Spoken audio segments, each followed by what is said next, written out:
ਵੱਟੂ ਸਾਹਿਬ ਇਹ ਸਾਰੇ ਦੋਸਤ ਸਾਡੇ ਕੋਲ ਅੱਜ ਅਸੀਂ ਇੱਕ ਪ੍ਰੋਗਰਾਮ ਬਣਾਇਆ ਸੀ ਵੀ ਜਿਹੜਾ ਅਸੀਂ ਨਾ 14 ਅਗਸਤ ਨੂੰ ਅਸੀਂ ਇੱਕ ਆਪਦੇ ਮਿੱਤਰੂ ਨਿਊਜ਼ ਦੇ ਦਫ਼ਤਰ ਦੇ ਵਿੱਚ ਕੇਕ ਕੱਟਣ ਦੀ ਤਕਰੀਬ ਕਰਾਂਗੇ। ਸਾਨੂੰ ਅੱਜ ਬੜੀ ਖੁਸ਼ੀ ਅੱਜ ਆਜ਼ਾਦੀ ਦਾ ਦਿਨ ਆ। ਸਾਡੇ ਨਾਲ ਨਾਸਰ ਖਿੱਚੀ ਵੀ ਮੌਜੂਦ ਆ ਜਿਹੜੇ ਸਾਡੇ ਨਾਲ ਗੱਲਬਾਤ ਕਰਨਗੇ। ਚੌਧਰੀ ਮੁਜ਼ੱਫਰ ਸਾਹਿਬ ਪਾਕਿਸਤਾਨ ਦੇ ਹਵਾਲੇ ਨਾਲ ਗੱਲਬਾਤ ਕਰਨਗੇ। ਅਸੀਂ ਸਭ ਤੋਂ ਪਹਿਲੇ ਚੌਧਰੀ ਮੁਜ਼ੱਫਰ ਸਾਹਿਬ ਕੋਲ ਜਾਣੇ ਆ ਕਿ ਇਹ ਸਾਨੂੰ ਦੱਸਣ ਵੀ ਪਾकिस्तान आज जश्न आजादी का दिन है इन्हों का की तासुरात है। इतने मित्रों आके गौरी साहब को सानू बड़ी खुशी हुई है। इन्हें बहुत अच्छा एहतमाम किया, दोस्तों को इकट्ठा किया। ये जो तकरीबात होनी चाहिए, लोगों को पता लगना चाहिए भी असी आज़ादी वास्ते की कीमत अदा की ने। इन्हों की बड़ी मेहरबानी है। बाकी पाकिस्तान के वास्ते ये लाजमी है। इसी वजह लोगों के जज्बात दोबारा ताज़ा होंगे ने। ठीक है, बहुत शुक्रिया जी। नासिर खान साहब वेखो जी, पाकिस्तान 14 अगस्त जोशो खरोश नाल हर जगह ते बच्चे जवान पाकिस्तानी पूरी दुनिया दे जेड़े मुल्क च बैठा पाकिस्तानी आज खुशी महसूस कर रही है क्योंकि 14 अगस्त 1947 नूं पाकिस्तान आजाद होया है।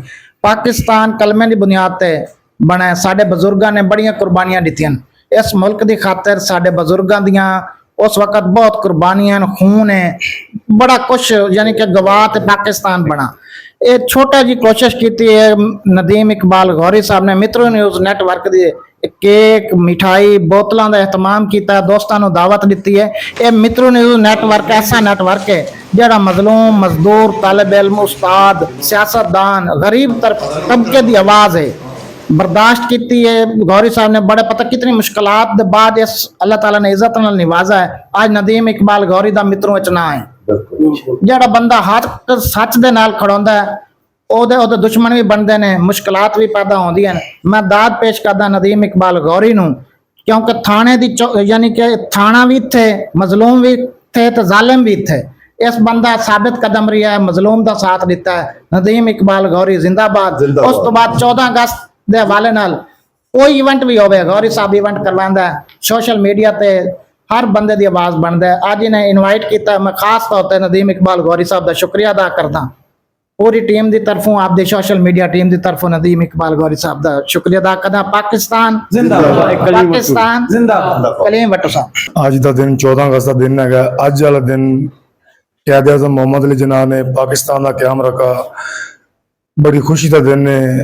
मित्रू शहर च मित्रू न्यूज़ का ऑफिस साढ़े दोस्त साढ़े उस्ताद मोहतरम नदीम गौरी साहब ने 14 अगस्त तकरीब का एहतमाम किया। सब दोस्त इकट्ठे हुए ने। पाकिस्तान जिंदाबाद। मेरी तरफ से सब दोस्तों को 14 अगस्त मुबारक हो। बिस्मिल्लाहिर्रहमानिर्रहीम।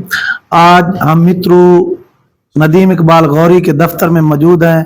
पाकिस्तान के हवाले से नदीम इकबाल गौरी साहब ने एक पार्टी मुनक्कद की है जिसमें चौधरी मुजफ्फर अली गल्लू साहब, हाजी अरशाद नुनारी साहब और नदीम इकबाल गौरी, नासिर खान खिची साहब, कलीम भट्टू साहब और भी दोस्त साहबाब काफ़ी सारे हैं जिन्होंने पाकिस्तान के लिए आज 14 अगस्त 1947 को आज़ाद हुआ था उस दिन का इंतज़ार था और आज खुशी महसूस हुई है। पाकिस्तान जिंदाबाद, नदीम इकबाल गौरी जिंदाबाद। साड़ी इस तकरीब का मकसद सी कि असी सोशल मीडिया के लोगों को दसीए कि आज़ादी एक बहुत वड्डी नेमत आ क्योंकि साढ़े बजुर्ग जेडे आ वो पार्टीशन के वक्त इंडिया तो हिजरत करके आए सी। साडा तलक जिला जलंधर नाल आ। इस वजह तो सानू पता साढ़े बजुर्गों ने जेड़ा कुछ सानू दसिया कि आज़ादी किवें हासिल की गई, किवें ये उत्थों आए, किवें उत्थे कैंपां दे विच रहे ते बड़ी बेसरो समानी की जिंदगी गुजारी गई। मकसद यह है कि इन्ना अरसा गुजर गया पाकिस्तान उत्थे दा उत्थे खड़ोता। सानू चाहिए कि पाकिस्तान की तरक्की दे विच हर बंदा अपना अपना किरदार अदा करे। जिन्ने भी इदारे आ वो अपनी आईनी हदूद विच रहन।